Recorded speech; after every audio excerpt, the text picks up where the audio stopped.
The beginning after the and के episode 1 की शुरुआत में हम लोग को एक राजा को दिखाया जाता है जिसका नाम ग्रे होता है। वो बिना किसी इमोशंस को दिखाकर एक लड़की को मार देता है जिसकी वजह से वो एक राजा बन चुका है। हम लोग अब देखते हैं कि ग्रे कुछ ज्यादा ताकतवर होता है। वो अपने अपोनेंट को हरा देता है, वो भी बहुत ही ज्यादा इजीली। जहाँ पर भी वो जाता है काफी ज्यादा तबाही मचाता है। ग्रे अब अपने साथियों को बोलकर अब पूरे शहर के ऊपर ये बॉम्ब गिरा देता है जिसकी वजह से पूरा शहर तबाह हो जाता है। इतना सब कुछ बुरा करने के बाद भी ग्रे को इन सबसे कोई भी फर्क नहीं पड़ रहा होता है। वो कह रहा होता है कि मैं सबसे पावरफुल राजा हूँ। जिसके बाद अब वो अपने रूम में आकर अपने ताज को देख रहा होता है, पर तभी अचानक से वो अपने आप को एक पानी के अंदर पाता है। उसे अब वहाँ पर एक आवाज आती है जो कि अब उसे कहती है कि प्लीज अपनी नई जिंदगी में रोशनी को ढूंढना। रोशनी यहाँ पर किसी लड़के का नाम नहीं है। इसके बाद अब जैसे वो ये बात बोलती है, ग्रे अब अपनी आंखों को खोलता है और अब वो देखता है कि उसके सामने तो एक आंटी और एक अंकल होते हैं जो कि अब ग्रे को ही देख रहे होते हैं। ये देखकर ग्रे कंफ्यूज हो जाता है और कहते हैं कि ये मैं कहाँ गया। तभी वो जो अंकल होते हैं वो अब उसे कहते हैं, हेलो अर्थर, मेरा नाम रेनॉल्ड्स है और मैं तुम्हारा पापा हूँ। शॉर्ट में तुम मुझे रे भी बुला सकते हो। वही ये सब कुछ अब सुनने के बाद अर्थर काफी कंफ्यूज हो जाता है। वो सोचने लगता है कि आखिरकार ये कौन लोग हैं, मैंने जानता नहीं हूँ, पर ये लोग कह रहे हैं कि ये मेरे पेरेंट्स हैं।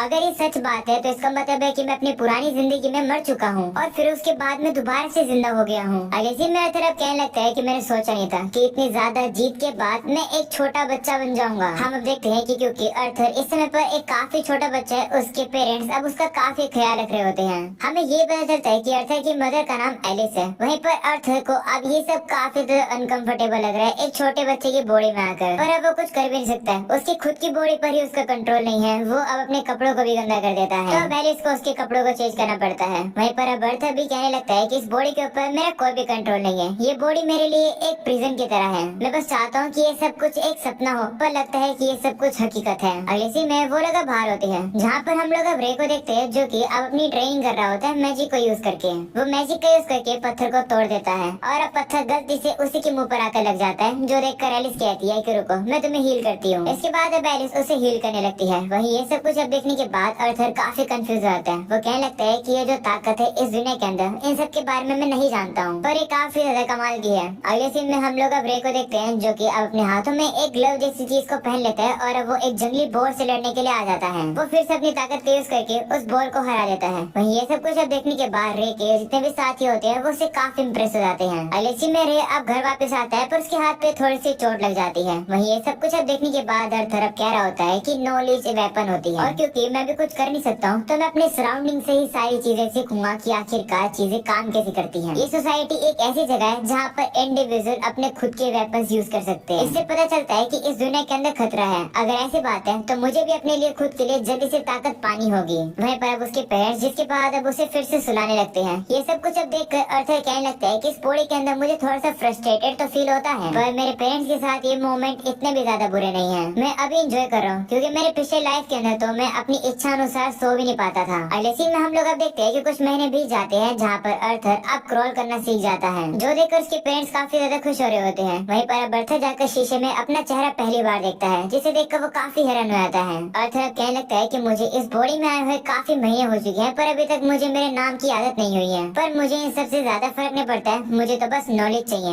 अगले सीन में हम लोग अब देखते हैं कि एलिस अब अर्थर को सुलाकर चली जाती है, पर हमें पता चलता है कि अर्थर तो सोने की एक्टिंग कर रहा था। जैसे एलिस वहाँ से चली जाती है अर्थर अब नीचे उतर कर आ जाता है। अर्थर मन में कहने लगता है कि मुझे फाइनली मेरी बॉडी के ऊपर थोड़ा सा कंट्रोल तो मिल चुका है, इसलिए मैं थोड़ा बहुत ये सब कर पा रहा हूँ। इसी तरीके से अर्थर अब जल्दी से छुप छुप के लाइब्रेरी के अंदर आ जाता है जहाँ पर काफी सारी किताबें होती है। अर्थर अब जल्दी से एक बुक को निकाल कर पढ़ने लगता है। वो कहते हैं कि फाइनली चलो मुझे कुछ पता चल चुका है इस दुनिया के बारे में। अर्थर अब हम लोग को बताता है कि जिस कॉन्टिनेंट के अंदर वो रहता है उसका नाम डिकाथन है। इसके अंदर 3 किंगडम आते हैं। पहला है ड्वार्फ किंगडम, एक ऐसा एरिया जहाँ पर ड्वार्फ रहते हैं। जिसके बाद दूसरा किंगडम है एलोनोर किंगडम। ये किंगडम एल्फ का नेशन है जहाँ पर ये लोग फॉरेस्ट के डीप में रहते हैं। इसके बाद आता है सैपिन किंगडम, यहीं पर ही मैं रहता हूँ। यहाँ की पॉपुलेशन काफी ज्यादा है। यहाँ इस किंगडम में सभी इंसान रहते हैं, मेरे ही नेशन की तरह यहाँ पर भी किंग है। बस मेन डिफरेंट ये है कि राजा को बस इनहेरिट के तौर पर राजा बनाया गया है, ना कि उससे राजगद्दी छीनी गई है जैसे मैं वॉर करके जीत लिया करता था। वो अब कहने लगता है कि अगर प्रीवियस लाइफ से कंपेयर किया जाए तो ये वर्ल्ड अभी डेवलपमेंट के प्रोसेस में ही है। इस बुक के अंदर मैंने सीखा है कि आखिरकार यहाँ की टेक्नोलॉजी काफी प्रिमिटिव कैसे है। इसका कारण मैजिक है। इस पावर का सोर्स माना है जो कि इस दुनिया के अंदर एग्जिस्ट करता है। माना को कंट्रोल करने की एबिलिटी काफी हेरिडेटरी है, यानी कि काफी रेयर है। सिर्फ 100 लोगों में से सिर्फ एक ही पर्सन के पास माना को कंट्रोल करने की एबिलिटी होती है। अर्थर अब हम लोग को बताता है कि ब्रॉडली अगर देखा जाए तो माना के दो एप्लीकेशंस होते हैं,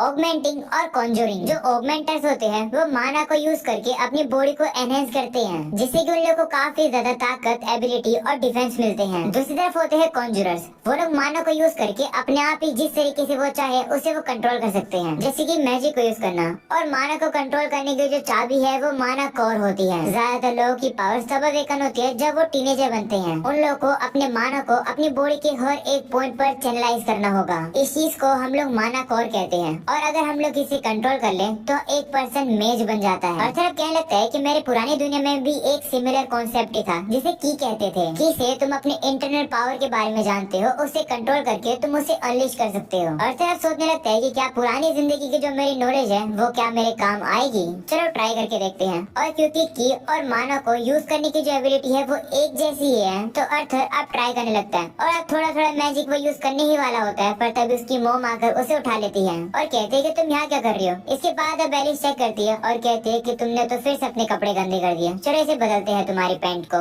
ऐसा बोलने के बाद अब वो अर्थर को वहाँ से लेकर जाने लगती है। वही अर्थर मन में कहता है कि सही में ये बॉडी मेरे लिए एक प्रिजन है, मुझे जल्दी से जल्दी और ताकत पानी होगी। इसके बाद अब अगले सीन में हम लोग अब देखते हैं कि अर्थर का जन्म हुए 2 साल पूरे हो चुके हैं। ये सारी चीजें अब एलिस एक किताब में लिख रही होती है, पर अब वो ये भी लिखती है कि जब से अर्थर का जन्म हुआ है तब से हमने उसे स्माइल करते हुए देखा ही नहीं है। तभी एलिस की नजर बाहर जाती है, जहाँ पर वो देखती है कि जो रे है वो अर्थर को तलवारबाजी सिखा रहा है। जो देखकर एलिस अब गुस्से में वहाँ पर पहुँच जाती है और अब वो रे से कहती है कि आखिर तुम मेरे छोटे से बच्चे के साथ ये क्या कर रहे हो। तो रे कहता है कि मैं तो बस इसे तलवारबाजी सिखा रहा हूँ। जिस पर एलिस कहती है कि लेकिन अर्थर ने तो बस अभी चलना सीखा है, इसे चोट लगी तो फिर क्या करोगे। अगले सीन में हम लोग अब एलिस को देखते हैं, जो कि अब अर्थर को लेकर टाउन में आ जाती है। हमें पता चलता है कि अर्थर को टाउन में आना काफी ज्यादा अच्छा लगता है, क्योंकि यहाँ पर आने के बाद अर्थर को दुनिया की काफी ज्यादा इन्फॉर्मेशन मिलती है। वो कह रहा होता है कि वेपन्स के टाइप और क्वालिटी देखने के बाद मुझे एक नेशन के लेवल ऑफ टेक्नोलॉजी के बारे में पता चलता है। अर्थर को यहाँ पर मैजिक स्टोन्स भी दिखाई देते हैं, जो कि उसकी पुरानी जिंदगी में नहीं हुआ करते थे। टाउन में आने के बाद अर्थर को पास से मैजिक भी देखने को मिलता है, जिससे वो काफी कुछ सीखता है। इतनी ज्यादा इन्फॉर्मेशन पाने के बाद अर्थर काफी थक जाता है, तो अब उसकी मॉम उसे घर वापस लेकर जा रही होती है। वहीं अर्थर भी अब अपने मन में कह रहा होता है कि जो मेरे पेरेंट्स हैं वो मेरी हर इच्छाओं को और जरूरतों को पूरा करते हैं। अब पता चला कि आखिर फैमिली होती कैसी है। हम लोग को अब अर्थर का पास्ट दिखाया जाता है, जहाँ पर बचपन से ही वो अनाथ आश्रम में रहता था। उसने कभी फैमिली को फील ही नहीं करा।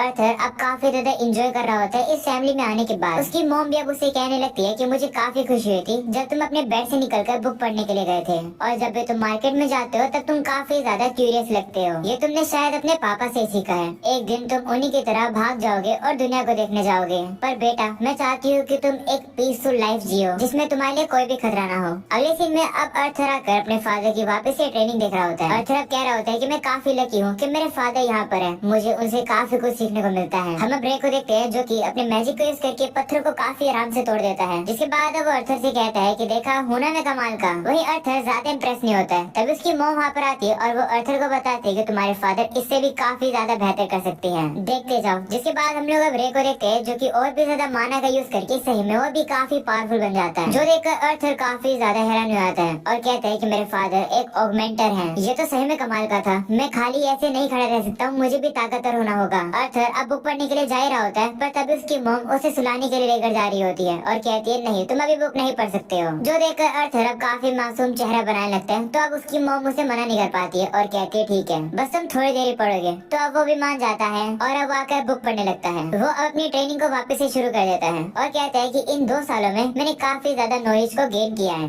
सबसे इम्पोर्टेंट माना कोर को प्रोड्यूस करने की एबिलिटी है। इसमें तुम्हें माना के काउंटलेस फ्रेगमेंट को अपनी बॉडी के थ्रू आउट में फैलाना पड़ता है और सारे माना को एक सिंगल पॉइंट पर लाना पड़ता है। ये टास्क काफी ज्यादा मुश्किल है, पर मैं इसे करने वाला हूँ। वहीं पर हम लोग अब अर्थर के पेरेंट्स को देखते हैं, जो कि बाहर होते हैं। वहीं दूसरी तरफ अर्थर अब भी अपनी ट्रेनिंग को कर रहा होता है। उसका माना अब पूरी तरह से तैयार हो जाता है और अब अचानक से घर के अंदर एक काफी बड़ा धमाका हो जाता है। ये देखकर रे अब जल्दी से एलिस को बचा लेते हैं। इसके बाद वो दोनों काफी ज्यादा घायल भी हो जाते हैं, पर अब उन लोगों को अर्थर की चिंता होने लगती है, क्योंकि उन लोगों को याद आता है कि अर्थर तो अंदर ही था। इससे वो जल्दी से अर्थर को देखने के लिए अंदर चले जाते हैं। अंदर आने के बाद रे अब जैसे सामने देखता है, वो अपनी आंखों पर विश्वास ही नहीं कर पाता है। वो कहता है कि अर्थर तो 3 साल का भी नहीं है, आखिर ये सब कैसे कर पा रहा है। वहीं पर एलिस भी ये देखकर काफी ज्यादा शौक हो जाती है कि अर्थर तो आसमान में उड़ रहा था। वहीं पर अब अर्थर भी अब अपने मन में कहता है कि मेरी स्टडी के दिन काम कर गए, ये मेरा पहला कदम है। ऐसा बोलने के बाद अर्थर अब नीचे आ जाता है। वहीं पर अब उसके पेरेंट्स पेरेंट्स उसे देखकर काफी ज्यादा शौक हो रहे होते हैं। पर तभी अब अचानक से कुछ लकड़ी के टुकड़े अब अर्थर के ऊपर गिरने वाले होते हैं, जो देखकर वहाँ से भागने की कोशिश करता है पर वो भाग नहीं पाता है। वो अब कहने लगता है कि मैं तो केयरलेस हो गया, मैं ऐसी जगह पर दोबारा से नहीं मर सकता हूँ। उसके ऊपर अब लकड़ी गिरने वाली होती है, पर तभी वहाँ पर आकर उसके पेरेंट्स उसे बचा लेते हैं। ये देखकर अर्थर भी अब अपने मन में कहते हैं, हाँ ये तो सही है, ये मेरे पेरेंट्स है तो ये लोग मुझे सेफ रखेंगे। पेरेंट्स की यही तो ड्यूटी होती है। पर तभी अर्थर देखता है कि उसके पेरेंट्स काफी ज्यादा खुश होते हैं कि अर्थर ठीक है, इसलिए वो तो अब रोने लगते हैं, जो देखकर अर्थर भी काफी ज्यादा शौक हो जाता है। वह मन में कहने लगता है कि आखिर ये लोग मेरे लिए रो क्यों रहे हैं। वो अब अपने पास्ट को याद कर रहा होता है और कहता है कि इन लोगों ने अपनी ड्यूटी तो पूरी कर दी है, तो इन लोगों को तो अपने आप पर गर्व होना चाहिए। पर ये क्या है, मुझे समझ ही नहीं आ रहा है। अर्थर अपने पेरेंट्स को रोता हुआ देखकर खुद भी रोने लगता है। अर्थर अब अपने मन में कहते हैं कि ये पेरेंट्स का प्यार वो चीज है जो कि मुझे मेरे पुरानी दुनिया में नहीं मिली थी।